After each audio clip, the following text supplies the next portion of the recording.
Welcome back. I'm that guy with the face here for another episode of Katawa Shoujo. Let's get right into it. I gingerly push on the center of the door with my fingertips, every muscle in my arms ready to pull back at a moment's notice. The feeling of being an outsider to the school can't be shaken from my mind. So much so that I instinctively fear doing something wrong by entering. The door slowly creaks as if groaning from a deep sleep, though it's much easier to open than I'd anticipated. Leaning over and poking my head even further inside to gain sight of the room as fast as possible, the meek "hello" on my lips is quickly snatched away.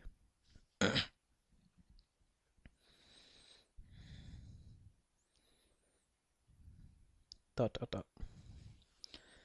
This is not as I expected. I mindlessly let the door open to its full extent, taking in the sight of the solitary figure taking center stage in the otherwise abandoned room. The situation steals my voice, leaving me standing at the doorway, staring at the beautiful girl. Evidently, having taken her time to assess this having taken her time to assess the situation, the girl gently puts down her teacup and opens her eyes, but doesn't look at me. "Hello there. May I help you?"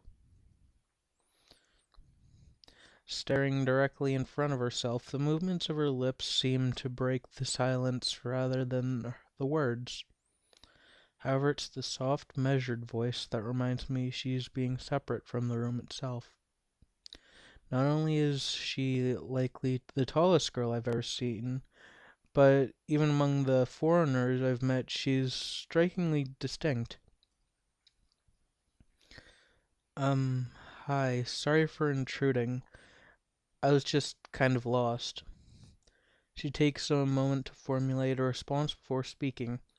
Every action she takes feels as if it's been carefully choreographed beforehand.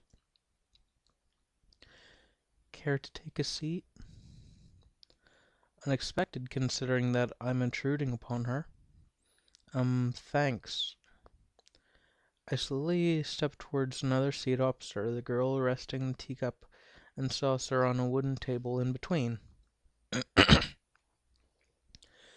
The way she doesn't track my movements with her head is telling.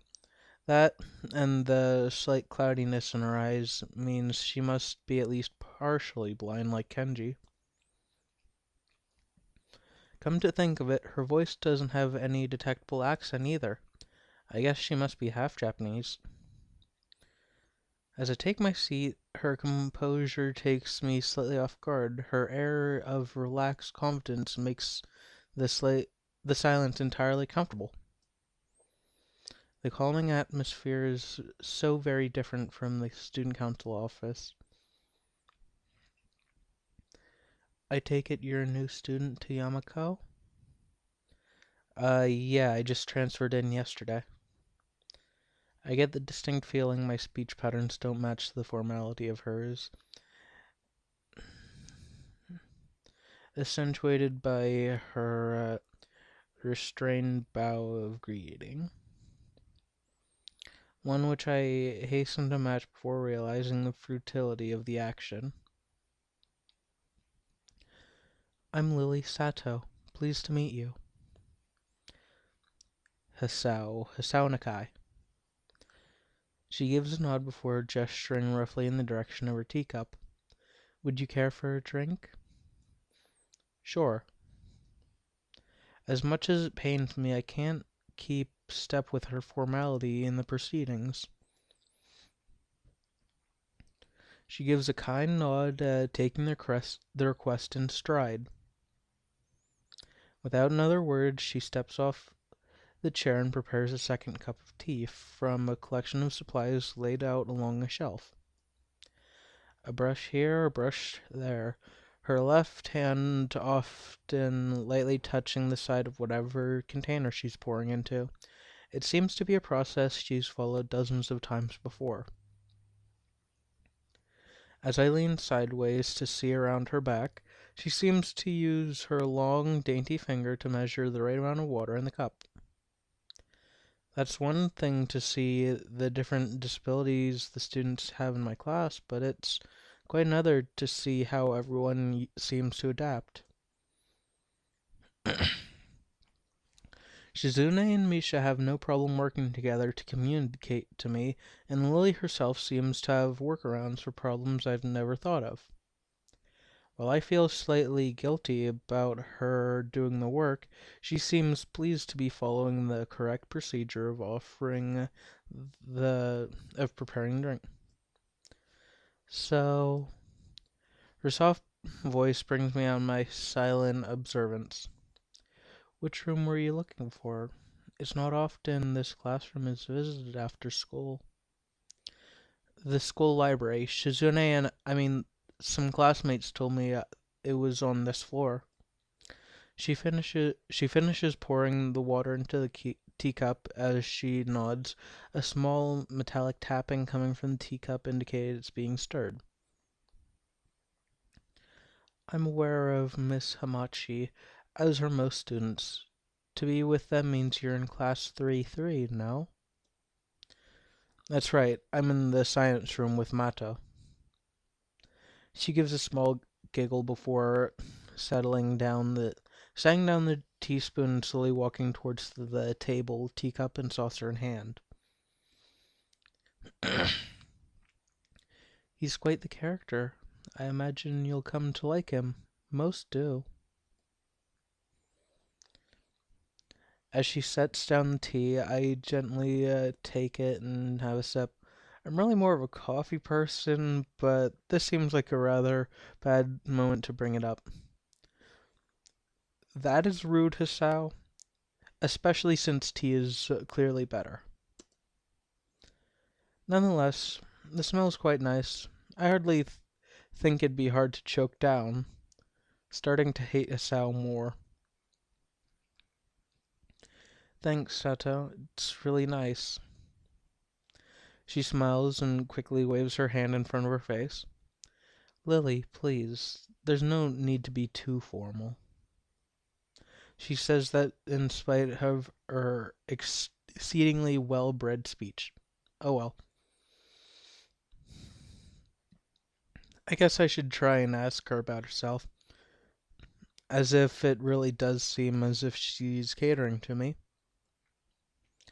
So, which class are you from? I imagine it's one of the third-year classes. Correct, I'm in class 3-2, which is on the third floor, same as yours. It's taught by Migi. It's specifically for both blind and partially blind students. I see.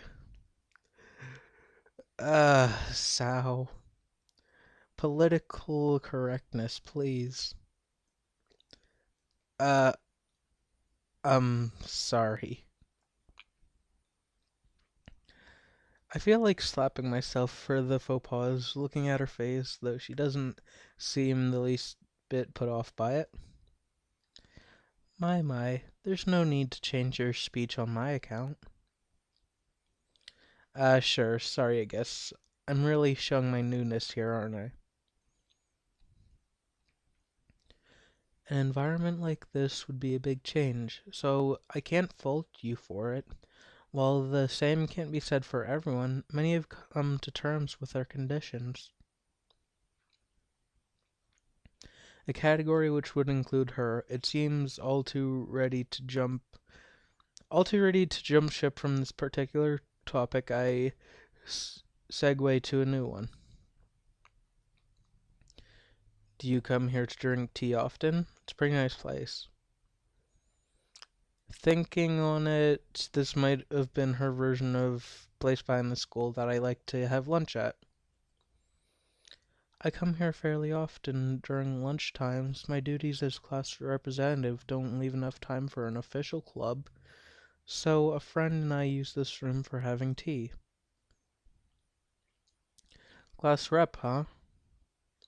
Compared to Shizune, her mannerisms seem to be almost completely opposite. While Shizune's blunt and fiercely driven, Lily seems relaxed and calm, almost aloof. Come to think of it, she might be more she might be useful for a less biased view of the school's clubs. Stop with the blind puns! What kind of clubs are there to join? The more popular ones are track and field club, which use the field near the school during lunchtimes, and baseball club and the book club in a room near the library. There are also numerous small ones, though, such as the art and music clubs. At a time when I'm just wanting to get on my feet, rushing into a club right away seems unappealing. I wonder if this school shares the same rules as my old one. Is it compulsory to join a club? It isn't, though it is encouraged. Ah, good. That's a relief. I've really let my guard down around this girl. To let such a thing slip out, the fact seems to slightly amuse her.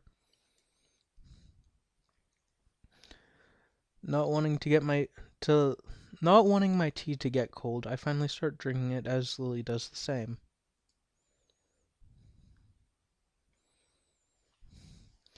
And I think that's where I'm gonna end it here today. Have a good one.